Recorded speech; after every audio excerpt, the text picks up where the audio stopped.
दोस्तों, भारत के हाथ लगे खजाने यानी कि लिथियम की खबर तो आप तक पहुंच गई होगी। जहां भारत दूसरे देशों पर इसके लिए निर्भर रहता था, वहीं आज उसे इसके कई टन जम्मू में छप्पर फाड़ कर मिले हैं। जिसके बाद इस खबर को सुनकर चाइना की तो रातों रात नींद हराम हो गई और इसके साथ ही दोस्तों इस लिथियम के ऊपर कई विवाद भी खड़े हो गए हैं। लेकिन आखिर क्या है इस लिथियम का मसला? आखिर चाइना क्यों परेशान है इस लिथियम भंडार की खबर से? आखिर क्यों हो रहे हैं इस लिथियम को लेकर विवाद? चलिए बताते हैं आपको इस वीडियो में। दोस्तों, ये बात तो हम सभी जानते हैं कि जम्मू कश्मीर प्राकृतिक सुंदरता के खजानों से भरा हुआ है। लेकिन ये नई जानकारी यानी कि लिथियम के भंडार इस मायने में महत्वपूर्ण है कि ये पूरे देश की तकदीर बदलने की ताकत रखते हैं। आर्कियोलॉजिकल सर्वे के मुताबिक जम्मू कश्मीर के रियासी जिले में लिथियम का एक बड़ा भंडार मिला है, जो कि पहली बार है। वो भी 59 लाख टन की कैपेसिटी का लिथियम भंडार, जिसका सीधा मतलब ये है कि ये भारत की किस्मत चमकाने के लिए बहुत बड़ी खबर है, क्योंकि यहाँ से हिंदुस्तान लिथियम का मैन्युफैक्चरिंग हब बन सकता है और दुनिया में वो दर्जा हासिल कर सकता है जो अभी चीन का है। क्योंकि दोस्तों, फ्यूचर में एनर्जी का एक बड़ा सोर्स लिथियम आयन बैटरी ही होगा। एक्सपर्ट्स के मुताबिक ऐसा अनुमान लगाया जा रहा है कि ये पूरी दुनिया में तीसरा सबसे बड़ा लिथियम भंडार हो सकता है। आगे बढ़ने से पहले दोस्तों चलिए जान लेते हैं आखिर ये लिथियम क्या चीज है। दरअसल लिथियम एक ऐसा मेटल है जिसका यूज आज पूरी दुनिया में मोबाइल, लैपटॉप, इलेक्ट्रिक वाहनों समेत कई चीजों के लिए चार्जेबल बैटरी बनाने के लिए किया जाता है। लिथियम एक बहुत ही सॉफ्ट और चांदी जैसा सफेद धातु होता है। आपको बता दें, जिस तरह से पेट्रोल और क्रूड ऑयल को ब्लैक गोल्ड यानी कि काला सोना कहा जाता है, ठीक उसी तरह लिथियम को पूरी दुनिया में व्हाइट गोल्ड के नाम से भी पहचाना जाता है। वैसे क्या आप जानते हैं दोस्तों, मूड स्विंग और बाइपोलर डिसऑर्डर जैसी बीमारियों के इलाज में भी आज लिथियम का इस्तेमाल किया जाता है। जियोलॉजिकल सर्वे ऑफ इंडिया यानी कि दोस्तों GSI द्वारा की गई रिसर्च के अनुसार ये पता चला कि माता वैष्णो देवी तीर्थ स्थल की तलहटी में बसे रियासी जिले के सलाल गांव में मौजूद लिथियम भंडार काफी ज्यादा अच्छी क्वालिटी का है। असल में भारतीय भूवैज्ञानिक सर्वेक्षण GSI पिछले 3 सालों से अधिक समय से जम्मू कश्मीर के रियासी जिलों के सलाल कोटाली गाँव में सर्वे कर रहे थे और अपने इसी सर्वे के दौरान ही उन्हें यहाँ की 6 हेक्टेयर जमीन पर सबसे हल्की खनिज लिथियम यानी कि सफेद सोने का 59 लाख टन का भंडार मिला है। आपको बता दें कि लिथियम की खोज भारत के लिए कई चीजों में काफी प्रॉफिटेबल साबित हो सकती है, क्योंकि दोस्तों अब तक भारत 96% लिथियम दूसरे देशों से इंपोर्ट करता था, जिसकी वजह से इसमें काफी पैसे खर्च हुआ करते थे। साथ ही काफी विदेशी मुद्रा भी खर्च हुआ करती थी। इस खर्चे से खुद को बचाते हुए अब भारत न सिर्फ अपनी जरूरतों को पूरा कर सकता है, बल्कि दूसरे देशों के लिए भी मददगार बन सकता है। सूत्रों के मुताबिक इस लिथियम मिनरल डिपॉजिट की डेंसिटी भी काफी ज्यादा है, यानी कि जिस क्षेत्र में खनिज पाया गया है उसके अंदर से लिथियम को बहुत ज्यादा मात्रा में निकाला जा सकेगा। इस गाँव में लिथियम मिलने के बाद ये भी अनुमान लगाया जा रहा है कि हो सकता है जिला मुख्यालय से 20 किलोमीटर की दूरी पर बसे सलाल गांव के पहाड़ों में कई प्रकार के अन्य महत्वपूर्ण खनिज पदार्थ भी मौजूद हों। आपको बता दें कि मौजूदा समय में दोस्तों 1 टन लिथियम की कीमत करीब 57.36 लाख रुपए है। ऐसे में आज के समय में जम्मू में मिले इस पूरे लिथियम भंडार की कीमत लगभग 3,384 अरब रुपए होगी। ऐसे में देश के लिए किसी खजाने की खोज से कम साबित नहीं हुआ है। दुनिया की अगर बात करें तो लिथियम का सबसे बड़ा भंडार चिली में है, जो कि 93 लाख टन है। उसके बाद ऑस्ट्रेलिया में 63 लाख टन का भंडार है। ऐसे में दोस्तों आए लिथियम भंडार की खुशखबरी के मुताबिक आज भारत दुनिया के तीसरे नंबर पर आ गया है। आज अर्जेंटीना 27 लाख टन भंडार के साथ चौथे, चीन 20 लाख टन भंडार के साथ 5वें और अमेरिका 10 लाख टन भंडार के साथ 6वें स्थान पर है। इस भंडार के मिलने से पहले से ही भारत इस क्षेत्र में आत्मनिर्भर बनने के लिए अर्जेंटीना, चिली, ऑस्ट्रेलिया और बोलीविया जैसे लिथियम के धनी देशों की खदानों में हिस्सेदारी करने पर काम कर रहा था। फिलहाल भारत 96% लिथियम का आयात चीन, अमेरिका, ऑस्ट्रेलिया, चिली, चीन, अर्जेंटीना और बोलीविया से करता है। इतने बड़े पैमाने पर लिथियम के निर्यात से भारत की काफी विदेशी मुद्रा खर्च होती है। यहाँ तक कि दोस्तों दुनिया में लिथियम की मारामारी को देखते हुए भारत ने साल 2019 में ही खनिज विदेश इंडिया लिमिटेड नामक एक कंपनी भी बनाई। ये कंपनी 3 सरकारी कंपनियों को मिलाकर बनाई गई है, जिसका मकसद लिथियम जैसे एलिमेंट्स को दुनिया भर के विदेशों से खरीदना है, ताकि एनर्जी के क्षेत्र में देश पूरी तरीके से आत्मनिर्भर हो सके। इसी के साथ दोस्तों अफ्रीकी देश भी भारत से लिए गए उधार के बदले लिथियम समेत कई तरह के खनिजों के भंडार की खदानों को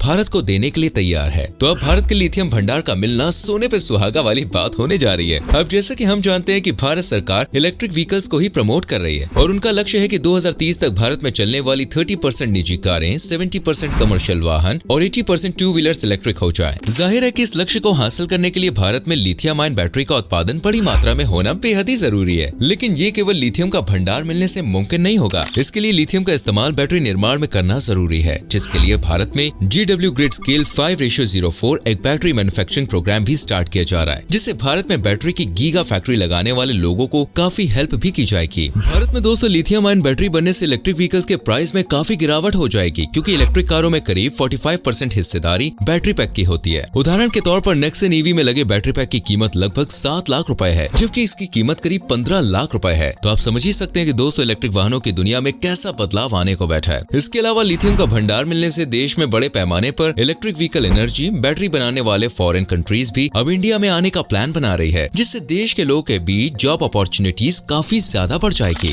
ये बात तो दोस्त अब साफ हो गई है कि भारत में लिथियम भंडार मिलने से भारत को कई फायदे होने जा रहे हैं, लेकिन जितना फायदा इंडिया को होगा उससे कई ज्यादा नुकसान हमारे पड़ोसी देश चाइना को होने जा रहा है। जी हाँ, भारत में लिथियम के इस भंडार की खोज के बाद चाइना की रातों की नींद, दिन का चैन सब कुछ उड़ गया है। चलिए जानते हैं आखिर चाइना को इससे क्या नुकसान है। एक्चुअली दोस्तों, जैसा कि हम आपको बता रहे थे कि भारत अभी तक लिथियम के लिए दूसरे देशों पर ही निर्भर है। ऐसे में भारत सबसे ज्यादा लिथियम का इंपोर्ट चीन और हांगकांग से करता है। अकेले चीन पर लिथियम के इंपोर्ट में भारत की निर्भरता 80% है। साल 2020-21 के बीच भारत ने लिथियम आयन बैटरी के आयात पर 8,984 करोड़ रुपए खर्च किए थे। वहीं साल 2021-22 में लिथियम के आयात पर 13,838 करोड़ रुपए खर्च किए गए थे। जबकि अकेले चाइना की इकोनॉमिक्स टाइम की रिपोर्ट के मुताबिक साल 2019 में भारत में लिथियम बैटरी 3 गुना इंपोर्ट की गई थी, जिसकी कीमत 1.2 अरब डॉलर थी। आज भारत में 1 टन लिथियम की कीमत दोस्तों करीब 57.36 लाख रुपए है। ऐसे में अब जब भारत चाइना के कंपटीशन में आएगा तो चाइना से लिथियम नहीं खरीदेगा तो उसकी इकोनॉमी पर दोस्तों बहुत ज्यादा इफेक्ट पड़ेगा, क्योंकि चाइना की इकोनॉमी में भारत का लिथियम इंपोर्ट काफी अच्छा खासा योगदान देता आ रहा है। यहाँ तक कि अब तक दुनिया भर के लिथियम बैटरी का कुल प्रोडक्शन 77% चीन में ही होता है। लेकिन अब भारत के पास लिथियम के भंडार होने से भारत चाइना को भी इस रेस में पछाड़ सकता है। अब भारत में जो लिथियम का भंडार मिला है दोस्तों, उससे भारत लिथियम में आत्मनिर्भर तो होगा ही, साथ ही चीन पर निर्भरता का खर्च भी बच पाएगा। भारत में मिला लिथियम का खजाना चीन के कुल भंडार से 4 गुना ज्यादा है। इलेक्ट्रिक वाहनों के निर्माण के बाद से भारत लिथियम इंपोर्ट में दुनिया का चौथा बड़ा देश है। लेकिन अब जल्द ही आत्मनिर्भरता भारत को ऊंचाई की तरफ ले जाएगी। लेकिन दोस्तों, खजाने की इस खुशी को मिली कुछ देर हो ही नहीं थी कि इस पर लोगों की बुरी नजर पड़ गई। जी हाँ, आतंकी संगठन पीपल्स एंटी फैसिस्ट फ्रंट ने जम्मू कश्मीर में मिले लिथियम भंडार पर सरकार को धमकी दी है और कहा है कि लिथियम निकालने के लिए सिर्फ अंतर्राष्ट्रीय कंपनियों का स्वागत है। इसके साथ ही जम्मू कश्मीर के लोगों को इसका प्रॉफिट भी मिलना चाहिए और अगर किसी भारतीय कंपनी ने इसमें हाथ डाला तो गंभीर परिणाम भी भुगतने पड़ेंगे। खैर, आपका इन धमकियों पर क्या कहना है, अपने विचार हमें कमेंट सेक्शन में लिखकर जरूर बताएं। उम्मीद करते हैं दोस्तों आप सभी को आपके सवालों के जवाब अच्छे से मिल गए होंगे। वैसे कैसा लगा आपको इस खोज के बारे में जानकर, हमें कमेंट सेक्शन में जरूर बताना। अगर वीडियो अच्छी लगी हो, वीडियो को लाइक और शेयर भी करना और हमारे फेसबुक पेज को फॉलो करना, जिससे आने वाली वीडियोस आपसे बिल्कुल भी मिस ना हो। मिलते हैं अगली वीडियो में, तब तक के लिए बाय बाय।